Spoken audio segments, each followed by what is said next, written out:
Members are complaining about the latest APNIC election. This is how you can help keep APNIC accountable. Complaints regarding the latest APNIC election, they've caught our attention. NRS has been provided with details of a series of complaints made by APNIC members regarding the latest APNIC elections. We've received the following info from our members through our Whistleblower channel. NRS has received whistleblowing messages, yet we're not going to publish any individuals' names in order to protect the privacy of individuals who submitted these complaining messages. However, for full transparency, we ought to mention that some of the complaints have been received by APNIC as well.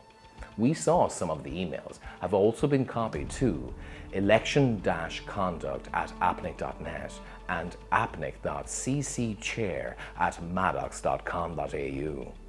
Hence, it's evident that APNIC and its EC members are aware of the content these messages hold, and they should take action and address the concerns in a timely manner. We understand too that the content in those messages is against the interests of some individual EC members, and we hope those individual EC members can excuse themselves from the decision-making process in light of this conflict of interest. To give you one example, one APNIC member has expressed her views on the latest election in an email under the title Equality and Fairness. In her email, she writes, "Dear APNIC members, I'm writing to express my views about the recent election of APNIC and the unethical behaviour of some of the elected candidates. It is disheartening to see that some members have used their status to gain an unfair advantage in the election. This is not acceptable, and we must work together to ensure that such practices are eradicated from the election process. Besides this, I've also received unsolicited emails from some of the elected candidates.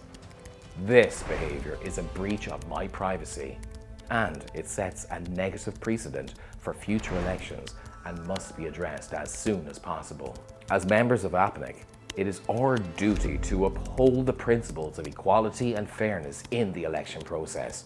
It is essential that APNIC takes prompt action to enforce the rules of the election and ensure that all members are given equal opportunities. We must work towards a transparent and ethical election process to protect the integrity of the organisation.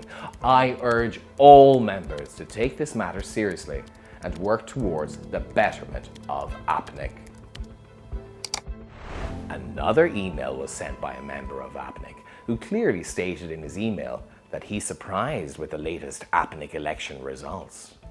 He added in his email, and we quote, "Dear APNIC members, I'm writing to you as a member of APNIC.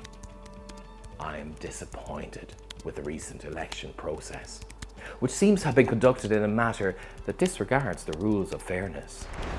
It is concerning to me that all the elected candidates came from national internet registries such as APNIC and CNIC. I believe this raises questions about fairness and the principles of equal opportunity for all candidates regardless of their background. Furthermore, I've received unsolicited calls from the team members of elected candidates pressuring me to vote for them. This is a violation of my privacy, and I don't even know how they got my number. The latest APNIC election set a bad precedent for future elections. It is unfair to other candidates who may not have the same level of support from such an organisation. I urge the Chair to take this matter seriously and to enforce the rules of the election. It is important that the election process is fair and transparent, and that all members have an equal voice. We cannot allow these abuses of power and candidates who exploit their status or resources. Thank you for taking the time to read my message. The list of emails sent by members goes on, which have raised fair and obvious questions. Why are there so many complaints about the latest APNIC election and its results? This is a matter worth looking into as soon as possible. And the APNIC Election Committee, it ought to give a response to the members addressing their concerns. There's no smoke without fire. The amount of complaints from members indicates that some members have concerns about the processes of the APNIC election and that it didn't follow the best global standards regarding election organisation. The community needs to make sure that future APNIC elections follow the best global standards to guarantee an equal and fair election that leaves no place and no doubt nor unfair advantages to certain candidates. APNIC themselves have called for a review of their election, which we welcome. It is important that your voice is heard. Australia. APNIC is based in Australia. They therefore have no excuse in not understanding what best practice in election is. In Australia, for example, there's even compulsory participation in elections. All candidates are given access to the same data, the electoral register. The organisers of elections in Australia provide candidates with a platform to debate and discuss so that the electorate can make an informed opinion before casting their vote. Now, most people don't think there should be compulsory voting in APNIC elections, but considering they're based in Australia, it is an interesting point. We should discuss this with APNIC's review. However, the complaints that APNIC have received show that some candidates have access to data that gives them an unfair advantage over other candidates. This issue must be at the heart of APNIC's review of this election. Number Resource Society, NRS view, is that APNIC must do better to ensure they follow best global practices in elections. 1. Provide all candidates with equal access to electoral data so that no contender is disadvantaged.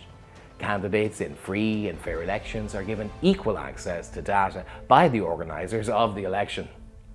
2. Candidates from organisations such as national internet registries can potentially access and use data collected from their organisations to their advantage for the election, which is unfair compared to other community candidates.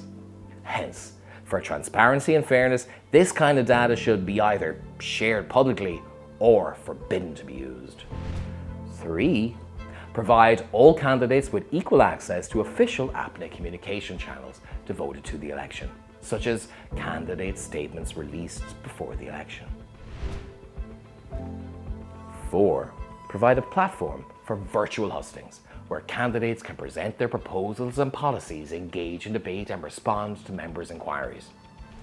Besides these practices, in order for APNIC's elections to be up to the best global election standards, APNIC's Management and Election Committee should encourage as much participation in elections as possible, both in supporting candidates who wish to run for elections and increasing voter participation as well. It would be totally improper for APNIC management to attempt to limit internal democracy involvement through a review, and it would definitely lead to more problems and inequality in the organisation of APNIC if they limit internal democracy now. Please make your voice heard and demand that APNIC increase democracy and accountability and not reduce it. In the course of time, since APNIC and its EC have received these messages, NRS supports APNIC's members' rights to get a response answering their inquiries on the latest election. APNIC management should act and look into the situation and the complaints. All we want is for APNIC to have a fair and equal election where no individual candidate has advantages over other candidates. Please take part in APNIC's review of their elections to ensure that future elections are equal.